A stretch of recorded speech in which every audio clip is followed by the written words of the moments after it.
ലോകത്ത് ഉദയം കൊണ്ട എല്ലാ പ്രത്യയ ശാസ്ത്രങ്ങളും യഥാർത്ഥത്തിൽ കെട്ടിപ്പടുക്കപ്പെട്ടത് ഈ രണ്ട് അടിസ്ഥാനങ്ങളുടെ മുകളിലാണ്. സമ്പത്തിന്റെയും അതേപോലെ തന്നെ സാമൂഹിക രംഗത്തിന്റെയും. കഴിഞ്ഞുപോയ മതദർശനങ്ങളും മറ്റു ചില മനുഷ്യനിർമ്മിതങ്ങളായ പ്രത്യയശാസ്ത്രങ്ങളുമൊക്കെ ഈ ലോകത്ത് വേരൂന്നിയത് ഈ രണ്ട് വിഷയങ്ങളും പറഞ്ഞുകൊണ്ട് തന്നെയാണ്. സമ്പത്ത് നമുക്കറിയാം, അതിനെക്കുറിച്ചാണ് ഒരുപാട് പ്രത്യയശാസ്ത്രങ്ങൾ മനുഷ്യരോട് കഴിഞ്ഞ കാലഘട്ടത്തിലും നിലവിലെ സാമൂഹിക സാഹചര്യത്തിലും സംസാരിച്ചു കൊണ്ടിരിക്കുന്നത്. സമ്പത്തിനെ മുഖ്യമായിട്ട് കാണുന്ന ഒരു വിഭാഗം. യഥാർത്ഥത്തിൽ കമ്മ്യൂണിസത്തിന്റെ പതനം വർത്തമാന കാല സാഹചര്യത്തിൽ, കഴിഞ്ഞ കാല സാഹചര്യത്തിൽ, കഴിഞ്ഞ നൂറ്റാണ്ട് നമ്മൾ കണ്ടതാണ്. കമ്മ്യൂണിസം ലോകത്തിന് മുമ്പിൽ സമർപ്പിച്ച ഒരു മഹത്തായ ദർശനം. ആ ദർശനത്തിൽ ഒരുപാട് നന്മകൾ ഉണ്ടായിരുന്നു. ആ ദർശനത്തിന്റെ അടിസ്ഥാനം എന്ന് പറയുന്നത് സമ്പത്തുമായിട്ട് ബന്ധപ്പെട്ടാണ്. കാറൽ മാർക്സ് മുമ്പോട്ട് വച്ച ദർശനം എന്ന് പറയുന്നത് സമ്പത്തിനെ കുറിച്ചുള്ള അടിസ്ഥാനപരമായ ചില കാര്യങ്ങൾ പറഞ്ഞുകൊണ്ടാണ്. അഥവാ സമ്പത്ത് എന്ന് പറയുന്നത് അതിന്റെ പരമാധികാരം സ്റ്റേറ്റിനാണ്, രാജ്യത്തിനാണ്. വ്യക്തിപരമായ ഉടമസ്ഥാവകാശം ആളുകൾക്ക് ആ ദർശനം അനുവദിച്ചു കൊടുക്കുന്നില്ല. അതുകൊണ്ട് തന്നെ വ്യക്തികൾക്ക് അനിയന്ത്രിതമായ രീതിയിൽ സമ്പത്ത് കൈയടക്കുവാനോ അതിനെ വിനിയോഗിക്കുവാനോ ഉള്ള ഒരു അനുവാദം ആ ദർശനത്തിൽ നൽകപ്പെടുന്നില്ല. അതിന് ഒരുപാട് ദൂഷ്യ ഫലങ്ങൾ റഷ്യയിൽ തന്നെ ഉണ്ടാവുകയും ആളുകൾ മടിയന്മാരായിട്ട് മാറുകയും ഒരു ഭാഗത്ത് ചില അനാശാസ്യകരമായ പലിശ ഇടപാടുകൾ രാജ്യത്തിന്റെ പല ഭാഗങ്ങളിലും ഉണ്ടാവുകയും അവസാനം അത് അതിന്റെ പേറ്റിൽ തന്നെ മൃതിയടയുകയും ചെയ്ത ഒരു ചരിത്രം നമ്മൾ വായിച്ചതാണ്. മറ്റൊരു സാമ്പത്തിക ദർശനം എന്ന് പറയുന്നത് മുതലാളിത്തമാണ്. നമുക്കറിയാം, മുതലാളിത്തം മുമ്പോട്ട് വെക്കുന്ന ഒരു സാമ്പത്തിക ദർശനം എന്ന് പറയുന്നത് അനിയന്ത്രിതമായ ഉടമസ്ഥാവകാശമാണ്. സമ്പത്ത് അത് ഏത് രീതിയിലും ഏതാൾക്കും കൈകാര്യം ചെയ്യുവാനും സമ്പാദിക്കുവാനുമുള്ള ഒരു അവകാശം മുതലാളിത്ത സംസ്കൃതി മനുഷ്യരുടെ മുമ്പിൽ വെക്കുന്നു. പണം എന്നുള്ളത് അത് എന്റെ സ്വകാര്യമായ ഒരു അവകാശമാണ്. എനിക്ക് ഏത് അർത്ഥത്തിലും ഏത് മാർഗേണയും എനിക്ക് സമ്പത്ത് സമ്പാദിക്കുവാനുള്ള അവകാശമുണ്ട്. അത് ഒരുത്തനെ കൊന്നിട്ടായാലും മറ്റുള്ളവനെ പറ്റിച്ചിട്ടായാലും കച്ചവടത്തിൽ അനിയന്ത്രിതമായ ലാഭമെടുത്തിട്ടായാലും ഊഹക്കച്ചവടത്തിലൂടെ ആയാലും പലിശ അഥവാ പണം ഇരട്ടിപ്പിച്ചുകൊണ്ടാണ് എങ്കിലും എനിക്ക് ഈ ഒരു ദർശനത്തിൽ ഏത് വിധേനയും സമ്പത്ത് സമ്പാദിക്കുവാനുള്ള അവകാശമുണ്ട്. കാരണം ആ സമ്പത്തിന്റെ ഉടമസ്ഥൻ എന്ന് പറയുന്നത് ഞാനാണ്. ഈ രണ്ട് ദർശനങ്ങൾ സമൂഹത്തിന്റെ മുമ്പിൽ വന്നപ്പോൾ സമൂഹത്തിലുള്ള പല ആളുകളും അതിനെ അനുധാവനം ചെയ്യുവാൻ ആരംഭിച്ചപ്പോൾ സമൂഹത്തിന്റെ താഴോട്ടേക്കുള്ള ഒരു വളർച്ചയാണ് നമ്മൾ കണ്ടത്. അതുകൊണ്ട് തന്നെ സമൂഹത്തിൽ ഉച്ചനീചത്വങ്ങൾ ഉണ്ടാകുന്നു. സമൂഹത്തിൽ പാവപ്പെട്ടവനും പണക്കാരനും ഉണ്ടാകുന്നു. പാവപ്പെട്ടവനെ പരിഗണിക്കാത്ത പണക്കാരുണ്ടാകുന്നു. മറ്റൊരു ദർശനം നമുക്കറിയാം, ഇസ്ലാമിക ദർശനമാണ്. ഇസ്ലാമിക ദർശനത്തിൽ സമ്പത്തിനെ കുറിച്ച് കൃത്യമായ ചില പ്രതിപാദ്യങ്ങൾ വിശുദ്ധ വേദഗ്രന്ഥമായ ഖുർആനിൽ ഉണ്ട്. ഖുർആനിന്റെ കാഴ്ചപ്പാടിൽ സമ്പത്ത് എന്ന് പറയുന്നത്, ധനം എന്ന് പറയുന്നത് അത് ദൈവത്തിൻ്റെതാണ്. അത് മനുഷ്യനെ ഏൽപ്പിച്ച ഒരു കൈകാര്യ വസ്തുവാണ്. അതുകൊണ്ട് തന്നെ ധനത്തിന്റെ ഉടമസ്ഥാവകാശം ഇസ്ലാമിക ദർശനത്തിൽ ദൈവത്തിൻ്റെതാണ്. ആ ദൈവം മനുഷ്യനെ ഏൽപ്പിച്ച ഈ ഒരു സൂക്ഷിപ്പ് സ്വത്ത് അത് ചിലവഴിക്കേണ്ടത് മനുഷ്യ നന്മയ്ക്ക് വേണ്ടിയാണ്. അതുകൊണ്ട് തന്നെ ഞാൻ എന്റെ ദർശനപ്രകാരം മനസ്സിലാക്കുന്നു, എനിക്ക് എന്റെ ഈ ലോക ജീവിതത്തിന് ശേഷം മറ്റൊരു ലോകത്ത് ദൈവത്തിന്റെ മുമ്പിൽ ഞാൻ എന്റെ ഈ ലോകത്തെ പ്രവർത്തനങ്ങൾക്ക് മറുപടി പറയേണ്ടതുണ്ട്. അങ്ങനെ മറുപടി പറയുമ്പോൾ ഞാൻ എന്റെ ധനം എങ്ങനെയാണ് സമ്പാദിച്ചത് എന്നും ഞാൻ എന്റെ ധനം ഏതൊക്കെ രംഗത്താണ് ഉപയോഗിച്ചത് എന്നും ഞാൻ മറുപടി പറയേണ്ടി വരും. അതുകൊണ്ട് തന്നെ ഈ ധനം ഒരിക്കലും ഏതെങ്കിലും ഒരു രംഗത്ത് മാത്രം ഒതുങ്ങിക്കൂടേണ്ടതല്ല. വിശുദ്ധ ഖുർആനെ കുറിച്ച് പറയുന്നുണ്ട്, ധനം എന്ന് പറയുന്നത് അത് സമൂഹത്തിൽ കറങ്ങേണ്ടുന്ന ഒരു മാധ്യമമാണ്, ഒരു ഉപഭോഗ വസ്തുവാണത്. ഒരിക്കലും തന്നെ പണം എന്റെ സ്വകാര്യമായ ബാങ്ക് ലോക്കറുകളിൽ അല്ലെങ്കിൽ എന്റെ വീട്ടിന്റെ ഉള്ളിലുള്ള കബോർഡുകളിൽ, അലമാരകളിൽ കെട്ടിപ്പൂട്ടി വെക്കേണ്ടതല്ല. മഹാനായ പ്രവാചകൻ മുഹമ്മദ് മുസ്തഫ സല്ലല്ലാഹു അലൈഹി വസല്ലമയുടെ രണ്ടാം ഉത്തരാധികാരി ഖലീഫ ഉമർ അദ്ദേഹത്തിന്റെ കാലഘട്ടത്തിൽ ഒരു നിയമം കൊണ്ടുവരികയുണ്ടായി. അഥവാ തരിശാക്കി കിടക്കുന്ന കൃഷിഭൂമി അത് സർക്കാരിന് പിടിച്ചെടുക്കുവാനുള്ള അവകാശമുണ്ട്. ഒരു മനുഷ്യന്റെ കയ്യിൽ ധാരാളം ഭൂമിയുണ്ട്, ആ ഭൂമി അവൻ തരിശായിട്ടിടുകയാണ്, അവിടെ ഒരു ഉൽപാദനവുമില്ല. അങ്ങനെ ഒരു സാഹചര്യത്തിൽ ആ ഭൂമി പിടിച്ചെടുത്ത് അവിടെ ഉൽപാദനം അഥവാ കൃഷി ഇറക്കുവാനുള്ള അധികാരം സർക്കാരിനുണ്ട്. അപ്പൊ ഞാൻ പറഞ്ഞു വരുന്നത്, ഈ ധനം എന്ന് പറയുന്നത് അത് സമൂഹത്തിന്റെ ഇടയിൽ ഒഴുകേണ്ടുന്ന ഒരു ക്യാഷ് ഫ്ലോ ആണ് ഇസ്ലാമിക ദർശനം മുമ്പോട്ട് വെക്കുന്നത്. പക്ഷേ ഈ പലിശ എന്ന് പറയുന്നത് ഈ ക്യാഷ് ഫ്ലോവിനെ അഥവാ പണത്തിന്റെ സമൂഹത്തിലുള്ള കറക്കത്തിനെ തടയുന്ന ഒരു കാര്യമാണ്. അഥവാ പലിശ തന്നെ ഒരു ഉൽപ്പന്നമായിട്ട്, അഥവാ പണം തന്നെ ഒരു ഉൽപ്പന്നമായിട്ട് മാറുകയാണ്. പണം ഒരിക്കലും ഉൽപ്പന്നമല്ല, മറിച്ച് ഉൽപ്പന്നങ്ങൾ കൈകാര്യം ചെയ്യുവാനുള്ള ഒരു മാധ്യമമാണ് പണം. പക്ഷെ പലിശയിൽ അഥവാ മുതലാളിത്ത ദർശനത്തിന്റെ അടിസ്ഥാനത്തിൽ അല്ലെങ്കിൽ കമ്മ്യൂണിസത്തിന്റെ അടിസ്ഥാനത്തിൽ പണം എന്ന് പറയുന്നത് അതുകൊണ്ട് ഉൽപ്പന്നമായിട്ട് മാറുന്നു. പണം ഇട്ടുകൊണ്ട് ഇരട്ടിപ്പിക്കാവുന്ന ഒരു അവസ്ഥ, ഇതാണ് ഇതിന്റെ ദാർശനികമായ തലം. ഇങ്ങനെയാണ് നമ്മൾ തിരിച്ചറിയേണ്ടത്. അങ്ങനെ പണം സ്വയം ഒരു ഉൽപ്പന്നമാകുമ്പോൾ മനുഷ്യൻ അത് കൈകാര്യം ചെയ്യുന്ന മനുഷ്യന് മനുഷ്യത്വം നഷ്ടപ്പെട്ടു പോവുകയാണ്. ഒരിക്കലും തന്നെ പണത്തെ ഉൽപ്പന്നമായിട്ട് കരുതുന്ന മനുഷ്യരുടെ വേദനകളെ അറിയുവാൻ സന്നദ്ധമാവുകയില്ല. പണം എന്ന് പറയുന്നത് ഉപയോഗിക്കുവാനുള്ളതാണ്. അത് ആർക്ക് വേണ്ടി? പണം ആവശ്യക്കാരന് വേണ്ടിയുള്ളതാണ്. അതുകൊണ്ടാണല്ലോ പറഞ്ഞത്, നിങ്ങൾ കെട്ടിപ്പൂട്ടി വച്ചിരിക്കുന്ന നിങ്ങളുടെ സ്വർണവും വെള്ളിയും അത് നാളെ പരലോകത്ത് അതിനെ ചൂട് പിടിപ്പിച്ചുകൊണ്ട് നിങ്ങൾക്ക് അതുകൊണ്ടുള്ള ശിക്ഷ അനുഭവിക്കേണ്ടി വരും. ഇപ്പം സ്വർണം വെള്ളി അത് ലോക്കറുകളിൽ വെക്കുവാനുള്ളതല്ല, അത് പണമായിട്ട് സമൂഹത്തിൽ അതിന്റെ ഫ്ലോ ഉണ്ടാകേണ്ടതുണ്ട്. രണ്ടാമത്തെ സംഗതി പറഞ്ഞു, ഇവിടെ ലഹരിയുമായിട്ട് ബന്ധപ്പെട്ടതാണ്. നമുക്കറിയാം, ലഹരി എന്ന് പറയുന്നത് പുതിയ കാലഘട്ടത്തിലുള്ള യുവ സമൂഹത്തെ വഴിതെറ്റിച്ചുകൊണ്ടിരിക്കുന്ന ഒരു സംഗതിയാണ്. നമ്മുടെ പിഞ്ച് കുട്ടികൾ മുതൽക്ക് സ്കൂളുകളിലും കോളേജുകളിലും പഠിക്കുന്ന നമ്മുടെ പിഞ്ച് മക്കൾ മുതൽക്ക് ഇതിന്റെ ഉപയോഗം അവർ ആരംഭിച്ചിരിക്കുകയാണ്. കുറച്ച് ദിവസങ്ങൾക്ക് മുമ്പ് നിങ്ങൾ കോഴിക്കോട് നടന്ന ഒരു സംഭവം അറിഞ്ഞു കാണും. അഥവാ വളരെ പ്രശസ്തമായ നഗരത്തിലെ ഒരു സ്കൂളിൽ പോകുന്ന പെൺകുട്ടികൾ, ആ പെൺകുട്ടികൾ തങ്ങളുടെ കാലിന്റെ സോക്സിന്റെ അടിയിൽ ബ്ലേഡ് കൊണ്ട് അഥവാ സോക്സ് ഇട്ടിട്ട് അഥവാ കാലിന്റെ മടമ്പിൽ ബ്ലേഡ് കൊണ്ട് ചില കീറലുകൾ ഉണ്ടാക്കി അവിടെ ഹൻസ് പോലെയുള്ള സാധനങ്ങൾ വെച്ച് അത് സോക്സ് ഇട്ട് സ്കൂളിൽ പോകുന്നു.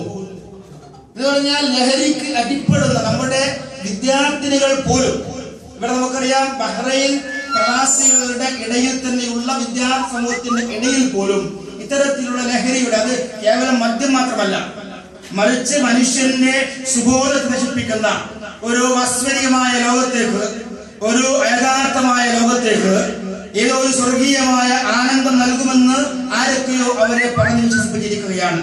ഇന്ന സാധനങ്ങൾ ഉപയോഗിച്ചു കഴിഞ്ഞാൽ ഇതിന് പിന്നിൽ പ്രവർത്തിച്ചു കൊണ്ടിരിക്കുന്നത് നമ്മൾ മനസ്സിലാക്കണം, ആഗോള അജണ്ടകൾ വെച്ചുകൊണ്ട് മുമ്പോട്ട് പോകുന്ന ഒരു കൃത്യമായ പ്ലാനിംഗ് ഉള്ള ഒരു സമൂഹം തന്നെയാണ്.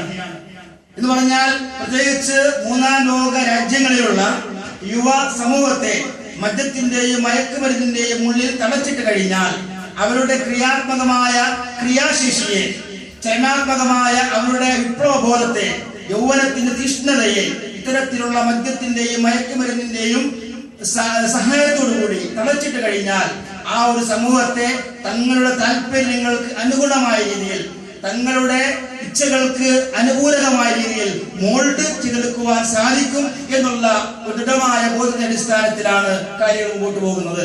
അതുകൊണ്ട് തന്നെ നമുക്കറിയാം, നമ്മുടെ നാട്ടിൽ ഒരുപാട് നിയമങ്ങൾ ഉണ്ടായിക്കൊണ്ടിരിക്കെ തന്നെ മദ്യഷാപ്പ് തുറക്കുമ്പോൾ അതിന്റെ ദൂരപരിധി സർക്കാർ നിശ്ചയിച്ചിട്ടുണ്ട്. ഒരു വിദ്യാലയത്തിന്റെ എത്ര ദൂരത്തായിരിക്കണം ഒരു കള്ളുഷാപ്പ്, ഒരു മദ്യഷാപ്പ് തുറക്കേണ്ടത് എന്ന്.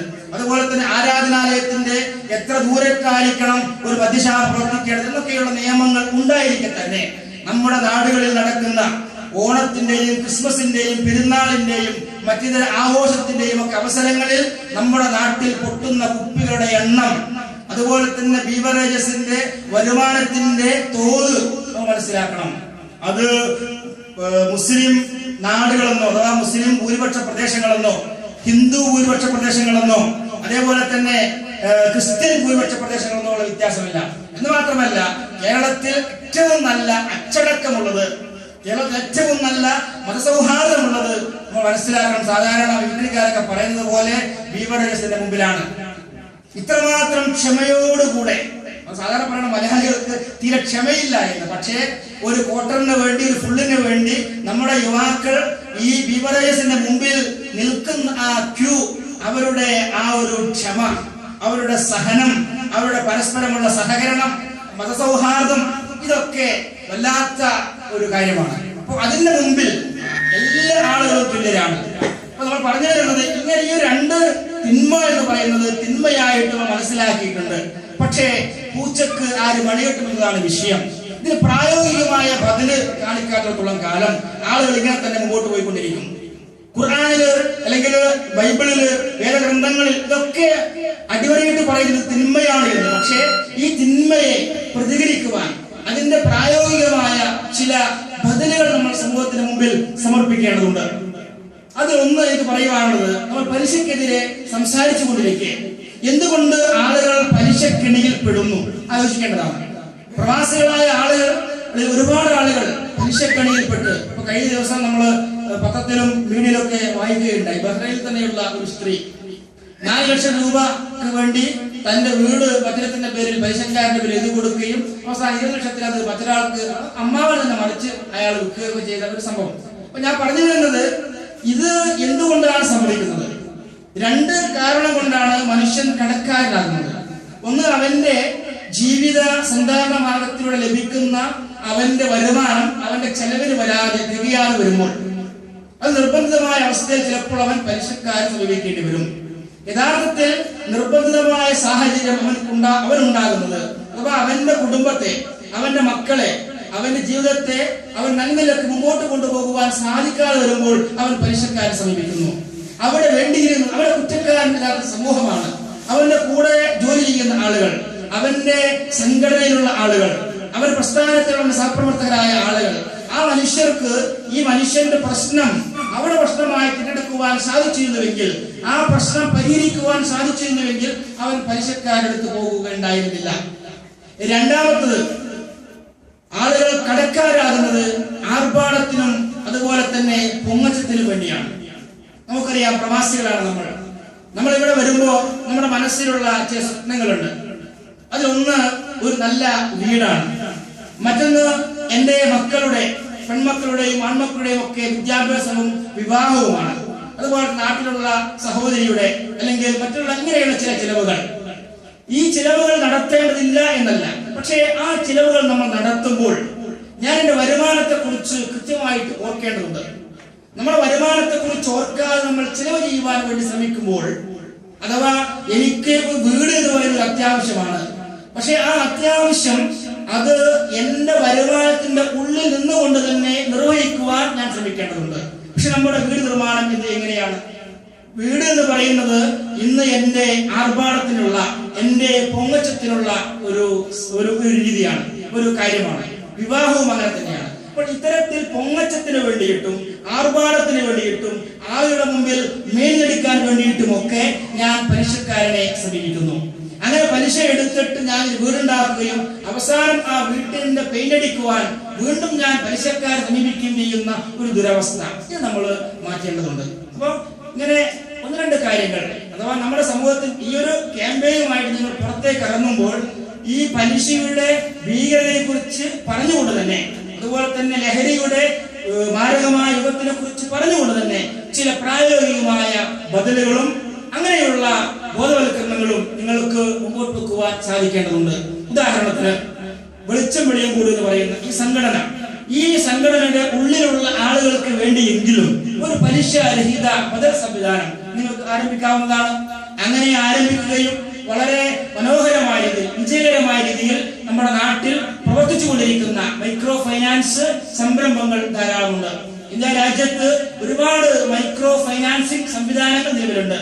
അത് സർക്കാർ തന്നെ അതിനെക്കുറിച്ച് ആലോചിച്ചുകൊണ്ടിരിക്കുകയാണ്. ചില ചുവപ്പ് നാടുകൾ കുടുങ്ങിയിട്ട് അതിന്റെ ഒരു വലിയ നമുക്കറിയാം ഇസ്ലാമിക് ബാങ്കിങ്ങുമായി ബന്ധപ്പെട്ട് ഒരു വിൻഡോസ് തുറക്കുവാൻ വേണ്ടി റിസർവ് ബാങ്ക് ചില നടപടികളുമായി മുമ്പോട്ട് പോയപ്പോൾ അതിന് ചില തടസ്സങ്ങൾ ഇപ്പോൾ ഉണ്ടായിട്ടുണ്ട്. ഏതായാലും ഭാവിയിൽ നമുക്ക് പ്രതീക്ഷിക്കാം അങ്ങനെയുള്ള തടസ്സങ്ങൾ ഇല്ലാത്ത രീതിയിൽ അങ്ങനെയുള്ള ഫൈനാൻസ് രംഗത്തുള്ള അഥവാ സാമ്പത്തിക ശാസ്ത്ര രംഗത്ത് പരിചയ വിമുക്തമായ ചില സംരംഭങ്ങൾ ഉണ്ടാകുകയും ചെയ്യും. പക്ഷെ അത് ഉണ്ടാകുമെന്ന് കാത്തിരിക്കാനില്ല. ഇങ്ങനെയുള്ള മൈക്രോ ഫൈനാൻസിംഗ് സംരംഭങ്ങൾ ചെറിയ രീതിയിൽ നമുക്ക് ആരംഭിക്കാവുന്നതാണ്. നമുക്കിടയിലുള്ള പ്രയാസം അനുഭവിക്കുന്ന ആളുകൾക്ക് പലിശരഹിതമായിട്ട് ഒരു 200 ദിനാർ കൊടുക്കുവാൻ സാധിക്കുക. അപ്പൊ നമ്മൾ മനസ്സിലാക്കണം, ഇവിടെയൊക്കെയുള്ള ഓരോ ആളുകളുടെ കയ്യിൽ ആയിരക്കണക്കിന് ബാങ്ക് ATM കാർഡുകൾ ഓരോ ആളുകളുടെയും കയ്യിലാണ്. നമ്മുടെ സാമൂഹിക രംഗത്ത് പ്രവർത്തിച്ചു കൊണ്ടിരിക്കുന്ന ആളുകൾ തന്നെ നമുക്ക് വ്യക്തിപരമായി തന്നെ അറിയാം. അത്തരം ആളുകൾ പോലും ഇത്തരത്തിലുള്ള ലേബർ ക്യാമ്പുകളിലും ചെറിയ ചെറിയ വരുമാനത്തിനൊക്കെ ജോലി എടുക്കുന്ന ആളുകളുടെ ATM കാർഡ് ഇവന്റെ കയ്യിലാണ്. ഇവനാണ് ATM-ൽ നിന്ന് കുത്തിയെടുത്തിട്ട് അവന്റെ കാശും കഴിച്ച് ബാക്കി കൊടുക്കുന്നത്. അപ്പൊ ഞാൻ പറഞ്ഞു വരുന്നത്, ഇവരൊരു 100 ദിനാർ കിട്ടണമെങ്കിൽ ഞാൻ ചോദിച്ചാൽ കിട്ടുകയില്ല. അപ്പൊ കടം കൊടുക്കുക എന്നുള്ളത് പുണ്യകരമായ സംഗതിയാണ്. പക്ഷെ കടം കൊടുത്തിട്ട് കിട്ടാതിരിക്കുന്ന വേറെ വിഷയം. പക്ഷെ അങ്ങനെ കൊടുക്കുവാനുള്ള സഹായിക്കുവാനുള്ള ഒരു മാനസികമായ അവസ്ഥയും അത് സാമൂഹികമായ രീതിയിൽ കുറച്ച് ധനം ശേഖരിച്ചുകൊണ്ട് അത് നിങ്ങൾക്ക് സംഭാവനയായിട്ട് ശേഖരിക്കാം, അല്ലെങ്കിൽ നിങ്ങളുടെ പ്രവർത്തകർക്കിടയിൽ നിന്നും വരിസംഖ്യയായിട്ട് ശേഖരിക്കാം. അങ്ങനെ ശേഖരിക്കുന്ന സംഖ്യ നിങ്ങൾക്ക് അത്യാവശ്യമുള്ള ആളുകൾക്ക് ഈ അർത്ഥത്തിൽ പലിശ വിമുക്തമായി കൊടുത്തുകൊണ്ട് നിങ്ങൾക്ക് പ്രവർത്തിക്കാവുന്നതാണ്. അപ്പൊ ഞാൻ പറഞ്ഞു വരുന്നത്, ഈ അർത്ഥത്തിൽ നമ്മൾ മുമ്പോട്ട് പോവുകയാണ് എങ്കിൽ തീർച്ചയായിട്ടും ഈ ക്യാമ്പയിൻ സാർത്ഥകമാകും. അല്ലാതെ കേവലം ഞാൻ പ്രസംഗം നടത്തിയത് കൊണ്ട് അല്ലെങ്കിൽ നമ്മളിവിടെ ഒരുമിച്ച് കൂടിയത് കൊണ്ട് നമ്മുടെ സമൂഹത്തിലുള്ള പ്രശ്നങ്ങൾ ഒരിക്കലും അവസാനിക്കുകയില്ല. മറിച്ച് ക്രിയാത്മകമായ ചെറുതെങ്കിലും ചില ചുവടുവെപ്പുകൾ, ധീരമായ ചുവടുവെപ്പുകൾ, അതൊരു പക്ഷേ നാളെ വലിയ പ്രതീക്ഷയുള്ള സംരംഭമായിട്ട് വളരുക തന്നെ ചെയ്യും. അങ്ങനെ വളരുവാൻ ദൈവം തമ്പുരാൻ നമ്മെ അനുഗ്രഹിക്കുമാറാവട്ടെ. നിങ്ങൾ ഒരിക്കൽ കൂടി ക്ഷമ ചോദിക്കുകയാണ്. കൂടുതൽ സമയം നിങ്ങളോട് ചെലവഴിക്കാൻ കഴിയാത്തതിൽ ഖേദം പ്രകടിപ്പിച്ചുകൊണ്ട് അവസാനിപ്പിക്കുന്നു. ദൈവം തമ്പുരാൻ നമ്മെ അനുഗ്രഹിക്കുമാറാവട്ടെ.